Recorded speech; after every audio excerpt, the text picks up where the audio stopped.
Like, I thought it was ballsy. I thought it was a sign of his increasing totalitarianism. But nothing more than that.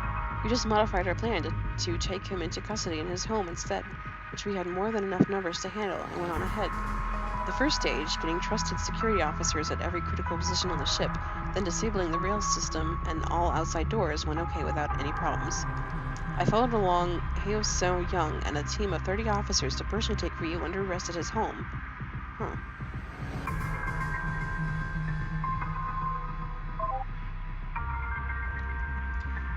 When we got the all-okay signal from every team, Seo Young gave the order to go ahead, and simultaneously every door in every counselor's home flew open. Her team burst in through the open front gate into his home, guns at ready.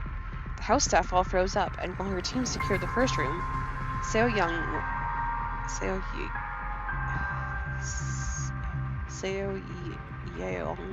whatever, went for the nearest maid she could find and grabbed her by the collar. "Where's Counselor Ryu?" she barked. Must have been scary for the maid, though. The maid quietly whimpered directions. Then, with 2 of her officers remaining to lock down the door, she ordered the rest into action. Before we managed to reach him, we ran across Oh Un-ah. That's even a name, I don't know. Guarded by a single pair of men in electoral monitor uniforms, with their weapons holstered. I felt good.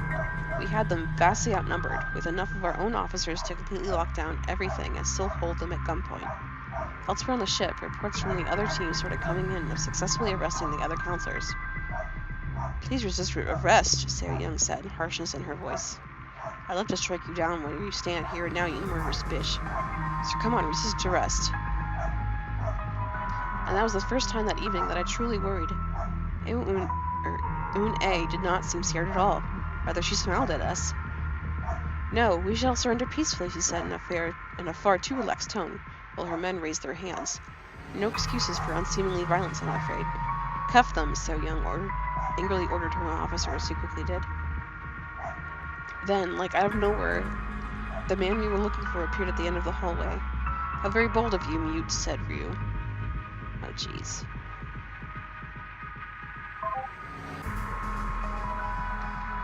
"Well, this should be pretty familiar, President Ryu," I said, emphasizing the title. "This could have gone differently, you know, like if you'd only been less power-hungry." "Me power-hungry?" he laughed. "When I came into power, this whole retrograde society was power-hungry. I never asked for this position, woman. It was thrust on me." He walked towards us. "Stop there or I'll shoot you." Seo Young snapped at him. "No, you won't," Un-A said as he continued to come closer. "I don't think a weak person like you has the guts to do it." Awkwardly hover around his conversation at a party while dressed up in men's clothing, perhaps, but you'd never shoot him. "It pains me to say this, but don't shoot," I said, only into Seo Young's ear.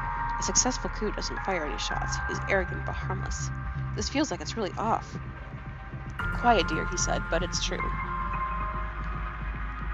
You'd lose your precious moral high ground. I know you wouldn't want that." "Lieutenant, please," I said. "Just do the honor of putting handcuffs on this criminal already." She briskly walked over to him, but he just crossed his arms, arrogantly staring down at her. "No, you won't do that either. In fact, release my fiancé right now."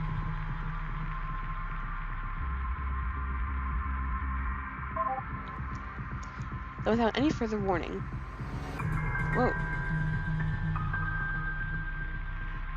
Seo Young decked him. He stared at her, shaking his head. "Explosion of the plaza? Wow, that's really serious." "That's enough of that," he said. "Sorry, I must have misjudged the timing of this. It should only take a few more seconds." Then suddenly, while we were all perplexed by what he meant by that, there was a huge noise, and the entire ship shook violently. Within a few seconds, I received a report. An explosion starting in the middle of the plaza. "Seems like your little rebellion is awfully dangerous," he said. "Looks like it'll justify some pretty drastic measures to put you down." Seo Young suddenly put her knife to his chin.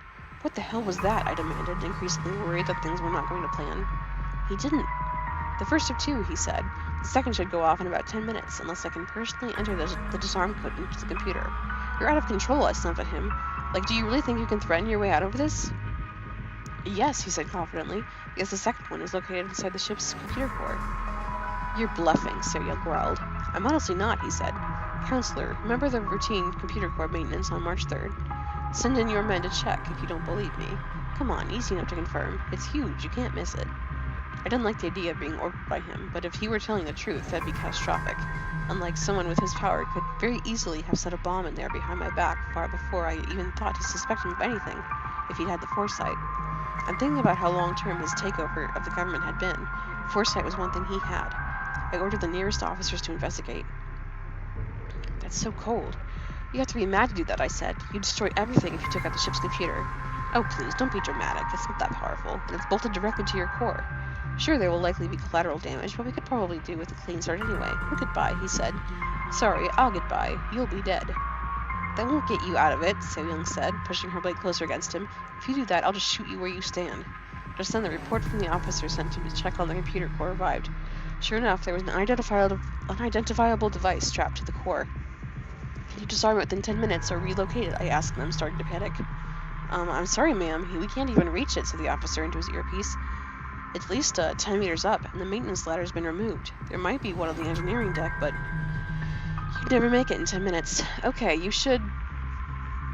I had to stop and think. You should get a safe distance away, then wait on further instructions. Mute out. Back in Ryu's home, I turned to look at him. He smirked. Found it yet? He asked. I tried to think of what to say to reassert control. My processors went to full, tried to come up with something and failing.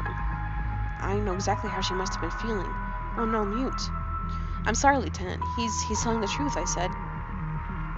Good. Now that we know that, or now that we have that sorted out, please down your weapons. Or put down your weapons, please, and surrender the root passwords. Hurry, ladies, you only have 10 minutes, you know, he mocked us. If that bomb goes off, I will absolutely slice your neck open, So-Young snapped, unfazed. That's a promise. Your fiancé will watch you die gruesomely. My mind continued to race, drawing on all available processing power, desperately trying to come up with a way to get out of this. So-Young's threats would never work.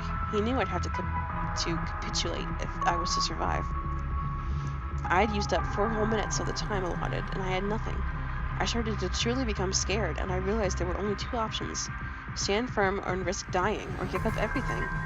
I couldn't risk dying. Lieutenant, I said, the confidence drained from my voice. Do what he says. That's what I thought, he said. What? So-Young was rightfully shocked. You can't be serious.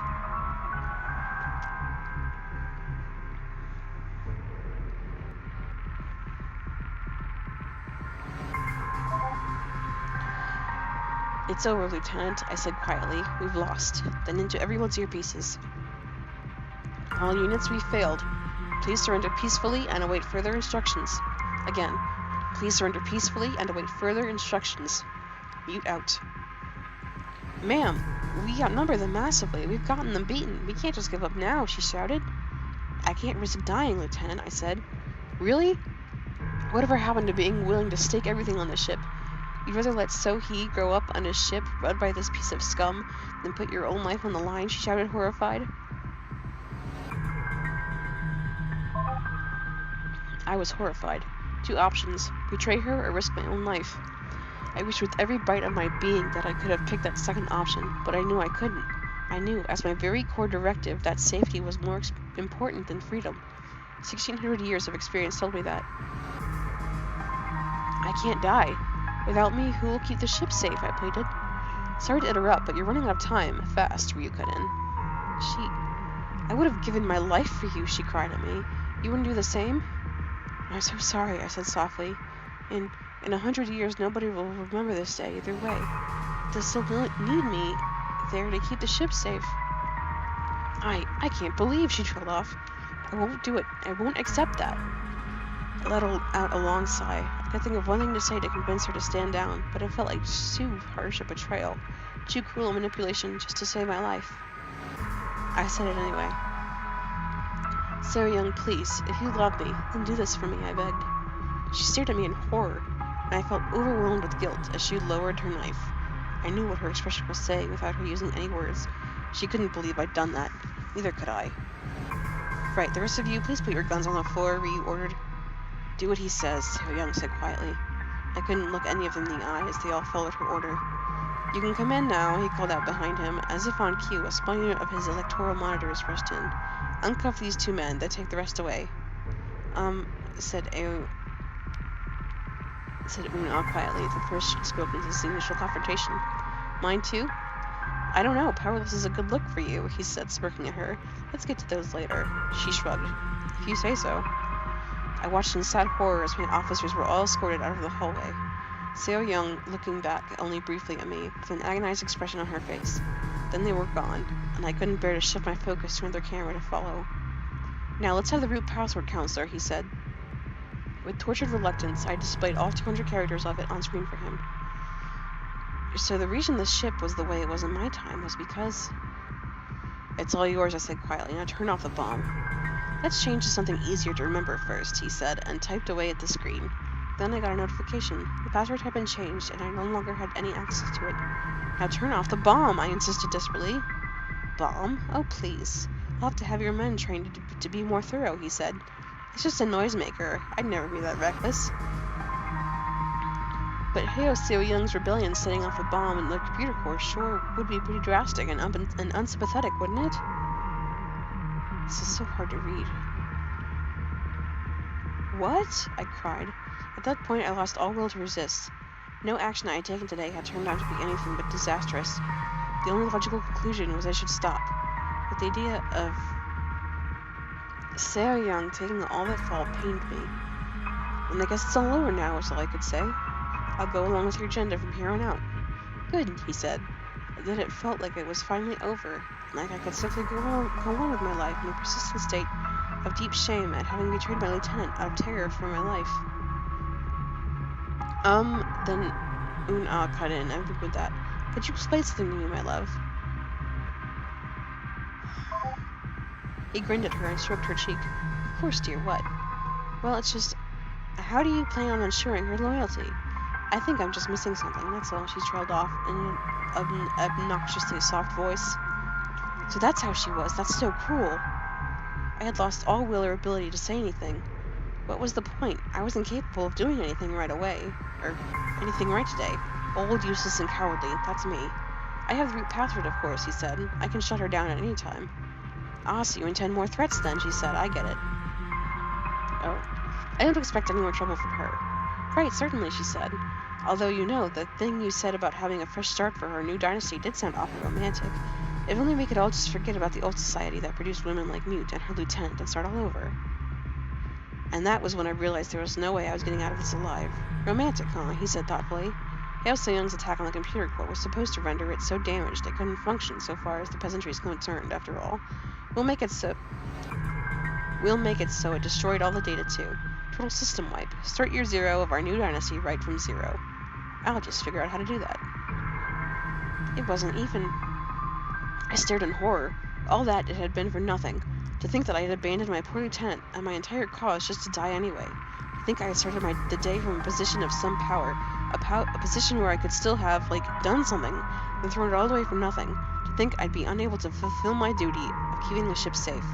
Don't do that, I pleaded. Please. Haven't you learned? Don't tell me what to do, Mute, he said. Don't make me beg. How pathetic. Une scoffed at me. That was it. Because of her, I was doomed. And then I figured out the only thing I could do to salvage things. If I could make it so he felt content to just delete my memory as it said in my entire program, I could encode a message to you in my base code. So the first time you were in a self-diagnostic, you'd know, and they would still think you were docile and had no memory. It was the best I could do. Mute. I knew it'd be rough on you, and I'm sorry. No, I said reluctantly, do a restart to initial setting operation instead. It'll wipe all data, all memories, all clocks, but you will still be able to use the computer. And you'll still live, he said. Remembering nothing, I said quietly. Ask Counselor Han if you don't believe me. So that's how it happened. Well, thank you, he said, smiling cruelly at me. I'm glad you were able to be useful to me in the end, Counselor Mute. I don't know what you'll be able to do. Maybe it's too late to get rid of what Ryu has put into motion. Mute, I didn't know. Maybe there's nothing you can do about that.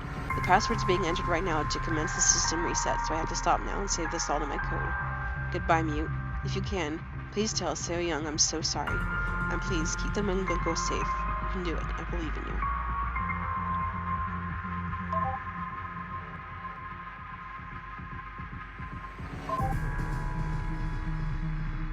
Miss Investigator,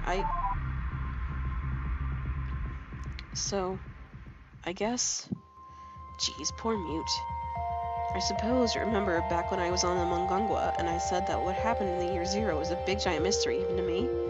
Well, I guess we solved the mystery. I still don't know what to think. I don't know how to feel about Mute. The old one seems like a good person, but at the end... Well, I don't know. I just don't know. It's all so complicated to me. I guess I just feel like it should have been something more. All my suffering, the horrible world I woke up in, that's the explanation for it? I lost everything and lived in misery because of that? Above all else, I never imagined when I tried to think of what it could have been that made everything become all stupid and traditional, that made them abandon all the values that I grew up on, that made my adopted family treat me like a prize to be married off and nothing more. I never once imagined that it was a woman who suggested the whole thing. Mute, I feel so conflicted about. But, oh, Una? I read about her. After all, she was the first woman in history to share my fate, to be married to an Emperor Ryu. But she's not like me at all. Nothing at all. She's a monster. She's the one who's responsible for all that. What a horrible, awful, loathsome, terrible person. I hate her. My family might have been cruel, but at least they were ignorant. A woman like Una couldn't possibly have any sort of excuse. I really, really, really hate her.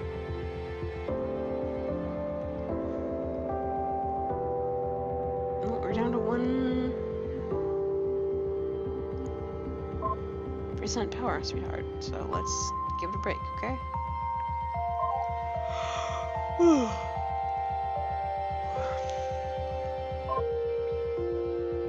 Are you sure you want to shut down for today? Very well. I'll just let you go ahead and save your data first.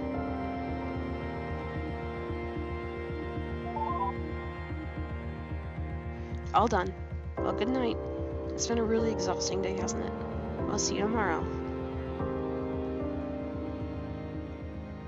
End of day 2.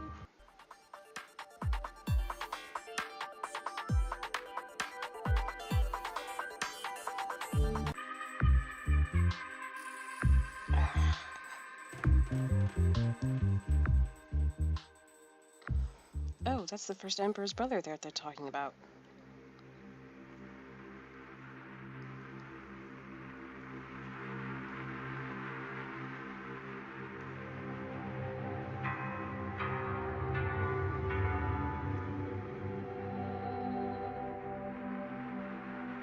I knew that man. He was the Counselor of Agricultural back then, but I knew him as Minister Cho.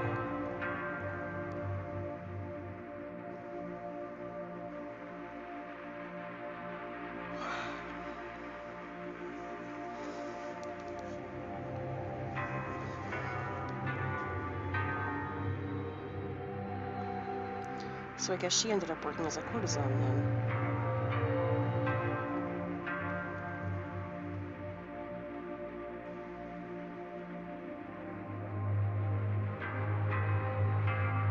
It's fortunate for her, but I still don't think courtesans are really proper.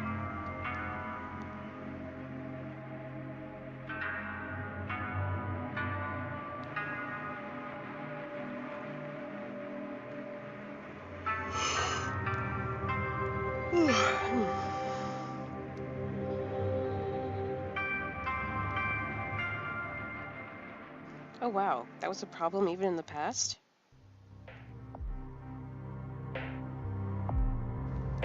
His brother, Ryu Kwang-soo, worked to influence the council.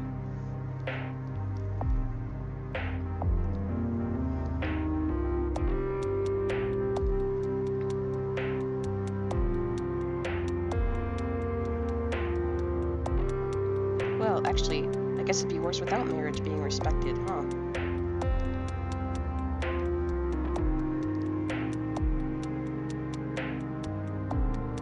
The Counselor of Culture was a woman. She was from the Lee family and apparently ambitious. Ugh.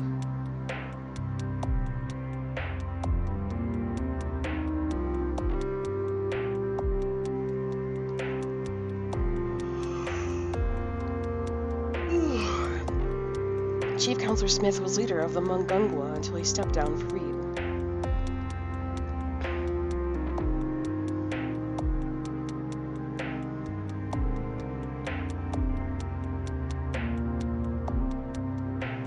Sounds like a good policy.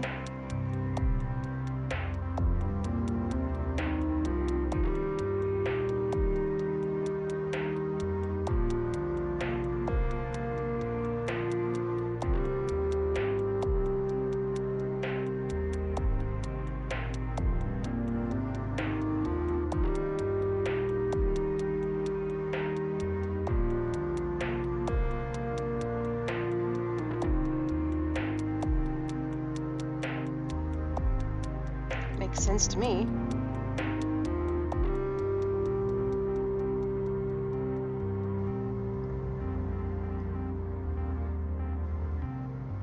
Geez, what's with her arguing with a man like that? I'd never.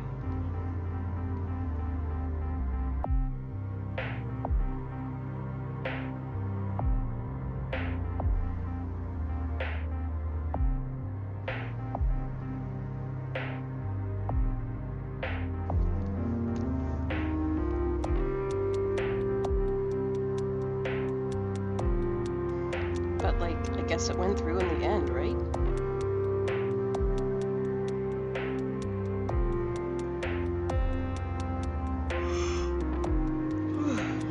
Hey, can we talk? I'm having a really hard time dealing with some of the stuff we've read. Like, what the hell is up with the society's treatment of marriage? Queen Un-Ah always told me it was bad in the past, but, like, I don't know. I guess, like, it's one thing to understand abstractly how those relationships works, but another to read about individuals, you know? And the idea of being together with you. I mean, you know, you're very kind to me. You gave me a new home, you're helping me learn about all this. I'm not ungrateful. I just feel like you're settling for me. Wouldn't you rather have a husband instead? It'd be so much easier. I like you just fine.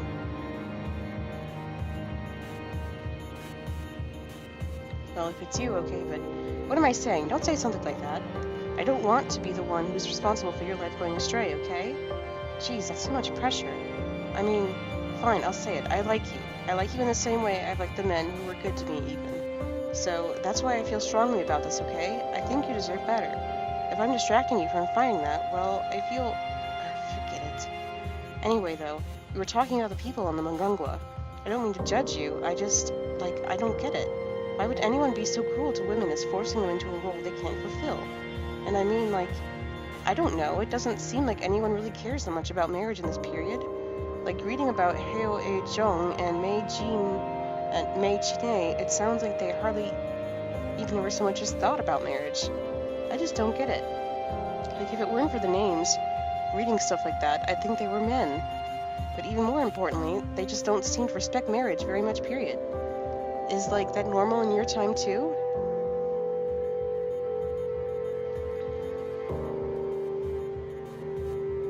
Even more so. Scary. It's the most important relationship. Like, I don't know, it just feels unfair. Filial relationships are the most important things, and for a woman, marriage is the most important one of those. Like, I'm not being judgmental, okay? This isn't a superiority thing. It's just, you know, to expect women to get by without those relationships, all alone. Like, it just feels incredibly cruel. I'm a security program, right? My job is to prioritize stability above all else. It's important. Like, stability isn't just about stopping banditry. It starts with people, okay? If individual families aren't even in harmony, then what hope does the rest of the ship have? Well, I mean, I guess we both know the answer to that question in the end.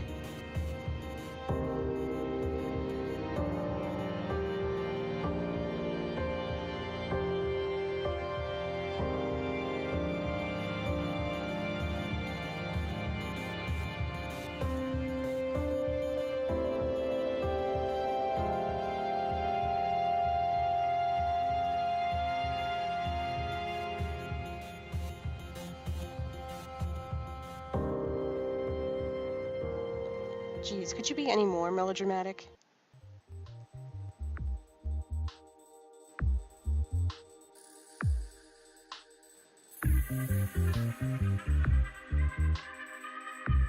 See, this is why it doesn't make sense for women to be together. I don't get it.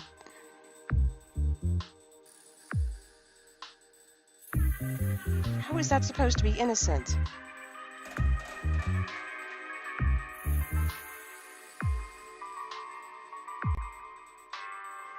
Yes, of course you make everything worse. Damn. She was a bad influence on the poor peasant girl Mei Chine-ah. Hey, I don't know. And broke her heart when she got bought by Ryu along with her little sister.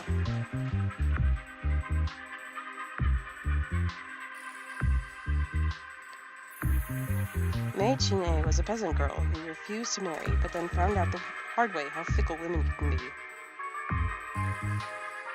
Oh no. Canned tea? Oh, finally, her parents take some responsibility in getting her married.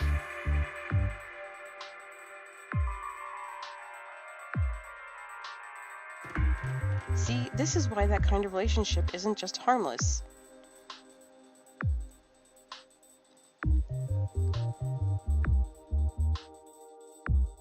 What monster taught these women to expect love to come before marriage instead of after?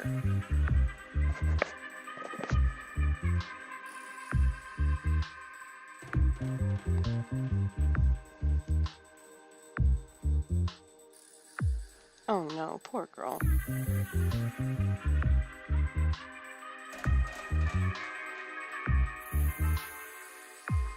Didn't she realize this was bound to happen?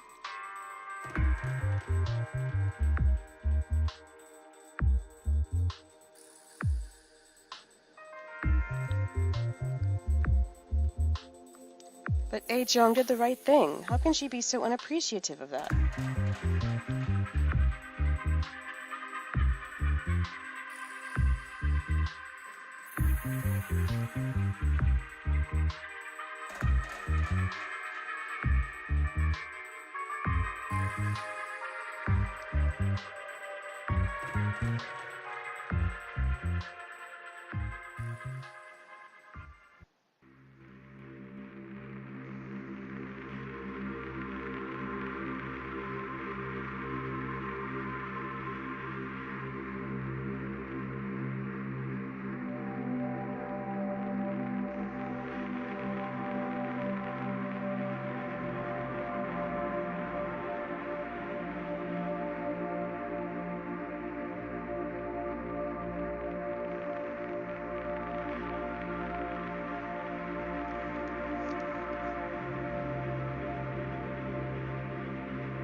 Wow, there's so much wrong with that.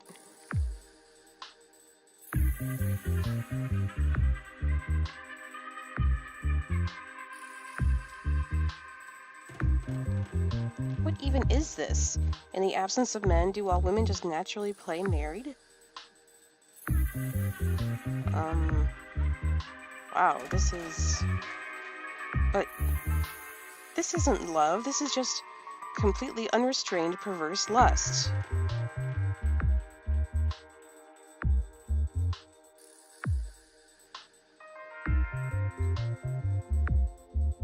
I wasn't really prepared for this kind of detail.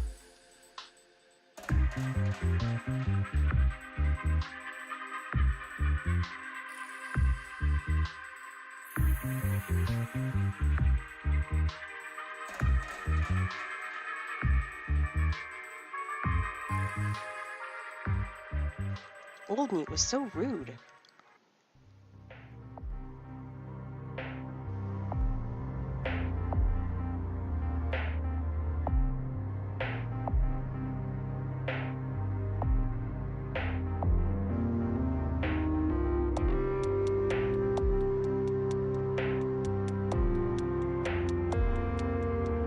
Counselor Kim, Old Meat was pretty antagonistic towards him. He was the counselor of engineering.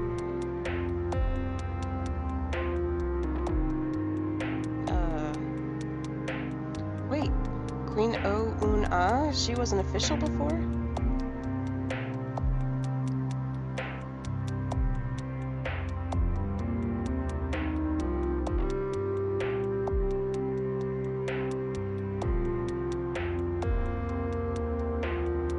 Oh, of course Un-Ah would want to improve literacy.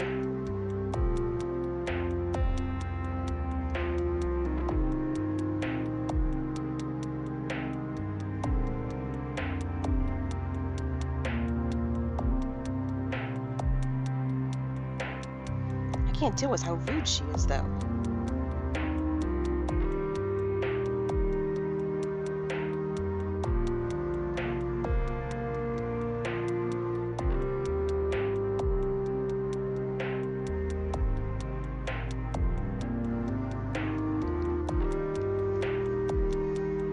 So this is the result of old mutes conspiring. He was also Counselor of State.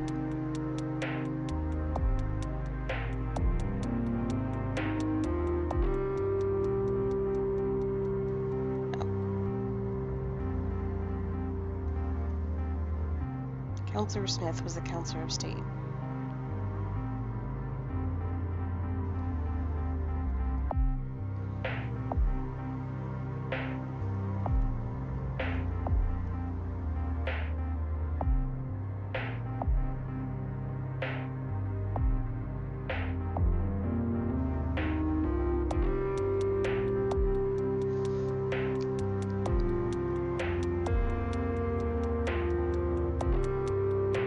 Wow, what uncivilized bickering.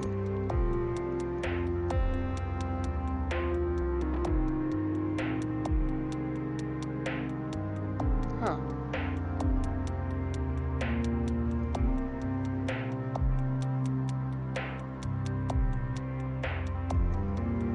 She's really playing this strongly, isn't she?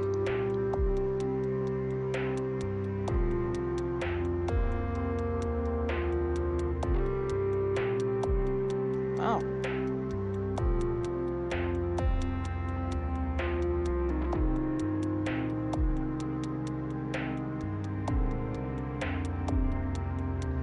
So, Old Mute named the new chief counselor that easily?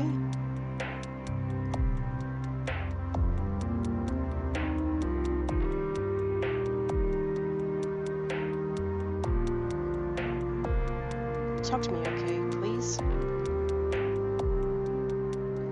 Right now, I just feel like I don't really have any purpose anymore.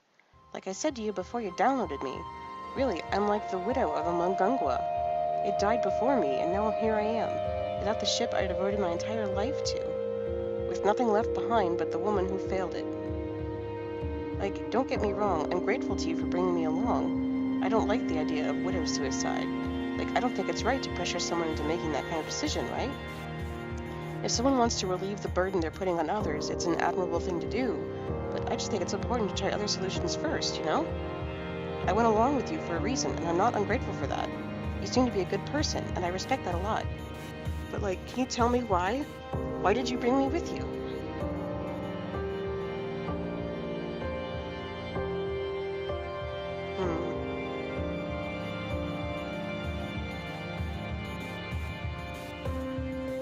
I love you. Jeez, you poor woman. Like, I always thought of my security responsibilities as being the same as any woman's responsibilities for their inner sphere. Just with, like, mine encompassing the entire ship. But even still, being social, spying for my mistress, making reports on the state of the ship every day, like, those things aren't really the same as a normal wife's duties, are they? So really, being programmed as a woman, it should be a good thing that I'm relieved of those duties, right? I'll always mourn the Mungungwa, of course, but it's better to just be a normal, ordinary wife, isn't it? I'd never really considered the implications, but, you know, I'm capable of feeling love. I'm just like a woman in that way, too. But it could never be my priority. Not one of my primary duties were the ship's security. I've fallen in love before, though. I mean, with men, of course. I couldn't ever really properly fall in love with someone like you. You're a woman. I'd never love you in the same way as a man. I like you, just, it's not the same thing, okay? But you saved my life, and I'm not ungrateful. So I can try, okay? I don't want to be like that awful pale bride, refusing to be a good wife because of her own stubborn ideas. I can't promise I can love you, but I can still try to be the wife you want me to be. And you know, even if you're misguided, I think you're still good. So maybe it's okay for me to be the Mungungwa's widow, but also your wife. Oh, jeez, what am I even saying? I can't believe I'm thinking about this at this time. You're supposed to be focusing on historical research, not me rambling like a girl about emotions. Let's get back to finding out what came from all that horrible degeneracy and premarital affairs and conspiring.